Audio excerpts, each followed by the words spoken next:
હર હર મહાદેવ। મારું નામ છે નીલ વૈદ્ય દેવાંગભાઈ। હું ફૂલપાડા તપોદન બ્રાહ્મણ સમાજનો વતની ફૂલપાડા ગામનો નિવાસી।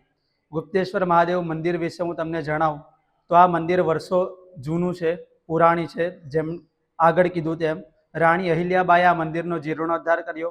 આ મંદિરની શૈલી એ ગુમ્મટ આકારની છે અને ઉપરથી ત્રિકોણ આકારની છે।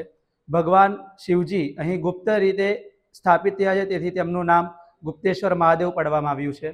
શ્રાવણ મહિનાનો મહિમા જણાવતા અહીં એવું થાય છે કે પ્રતિદિન શ્રદ્ધાળુઓ પોતપોતાની ભક્તિ અનુસાર ભગવાનની પૂજા કરે છે, ભગવાનની આરાધના કરે છે।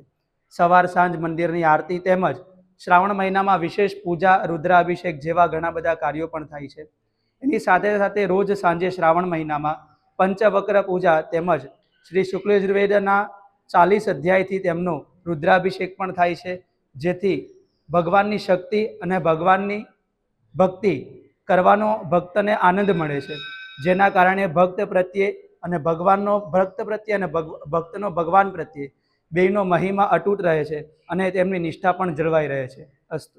હું પ્રફુલ્લ કુમાર મહેતા ફૂલપાડા બ્રાહ્મણ ફળિયાનો રહેવાસી છું। ગુપ્તેશ્વર મહાદેવ મંદિરમાં પ્રતિ શ્રાવણ માસની અંદર છેલ્લા 10-11 વર્ષથી શુક્લ યજુર્વેદ સંહિતા દ્વારા સાંજના 6 વાગ્યાથી ભગવાન શિવની પૂજન અને અભિષેક કરવામાં આવે છે।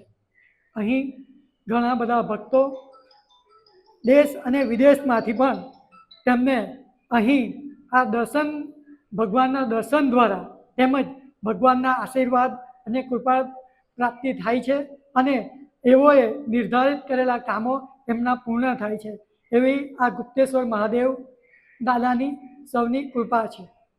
મહાદેવના મંદિર વિશે તમને જણાવું તો આ મંદિર ખૂબ જ પૌરાણિક છે।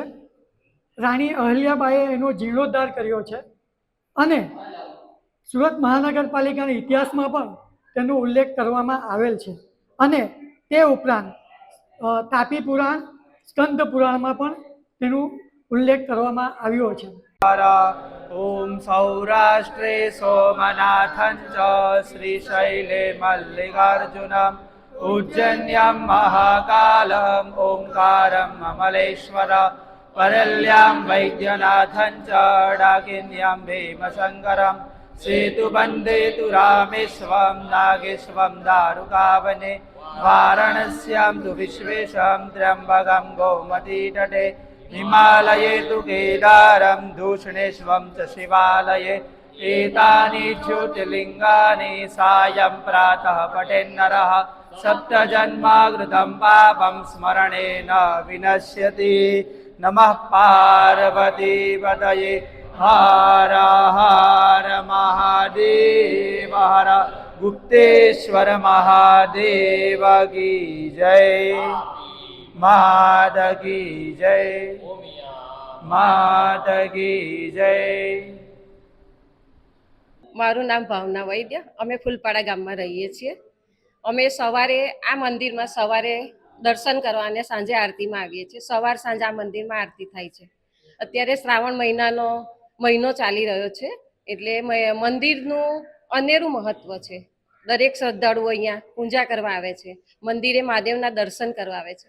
અમે બધી બહેનો ભેગા મળીને સાંજે 4 થી 6 ભજન કીર્તન કરીએ છીએ અને સાંજે આરતી કરીએ છીએ।